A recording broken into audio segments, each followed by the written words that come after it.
النبي صلى الله عليه وسلم أن نكون أعطاء وسلم واحدا صلى الله أكبر الله أكبر لا إله إلا الله والله أكبر ولله الحمد.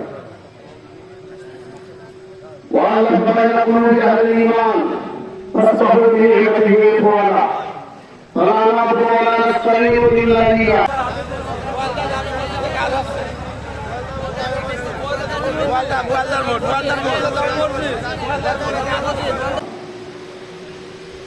وأشهد أن لا إله إلا الله وحده لا شريك له وأشهد أن سيدنا ومولانا محمدا عبده ورسوله والصلاة والسلام على شمس الهداية واليقين الله سبحانه الطيب والخبيث المهين.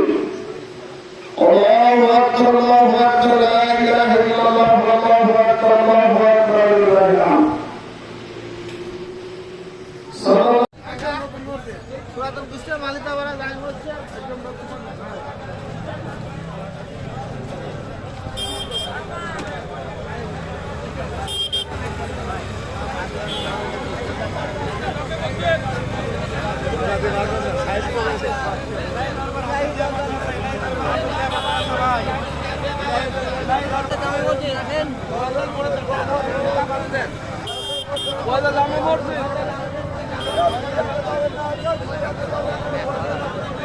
সহযোগিতা করবেন যাতে এইটার মতো হয়ে যায়। এবং আরেকটা কথা বলছি যে ইউনিয়নে ঈদগাহ কাজকর্ম করার জন্য আপনারা একটু সহযোগিতা করবেন। লাল কোটাগুলো হরিপুর ঈদগাহ ময়দানের জন্য আদায় এবং সমস্ত কাজে যাবে।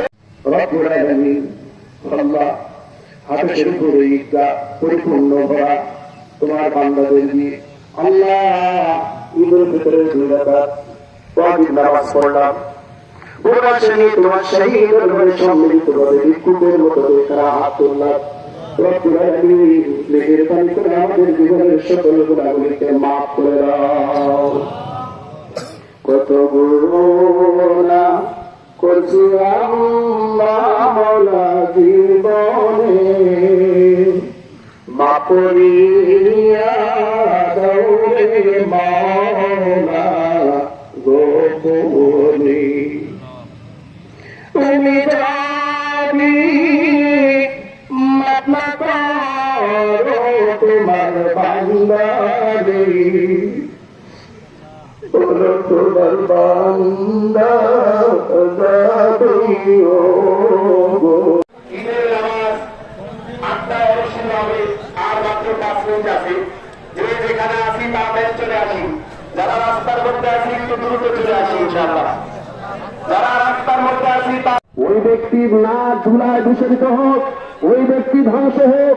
যেই ব্যক্তি রমজান পেল নিজের গুনাহকে মাফ করাইতে পারল না, সেই ব্যক্তি ক্ষতিগ্রস্ত ধ্বংস হোক। আল্লাহ রাসূল এই কথাটা বারবার উচ্চারণ করেছেন। এই জন্য যারা নামাজ পড়েন নাই, রোজা রাখেন নাই, কোরআন তেলাওয়াত নাই, জিকির আজকার নাই, এরপর একটা গুনাহের মাস, রহমতের মাস, মাগফিরাতের মাস পার হয়ে চলে গেছে। আমি এখান থেকে কোনো আশা করতে পারি না। তারপর আল্লাহ তাআলা দয়া করে আমাদেরকে ক্ষমা করে দেন। এখানে বিশাল এক পুরস্কার, উপযুক্ত তারা কিছু না। আল্লাহ তাআলা কবুল করুন।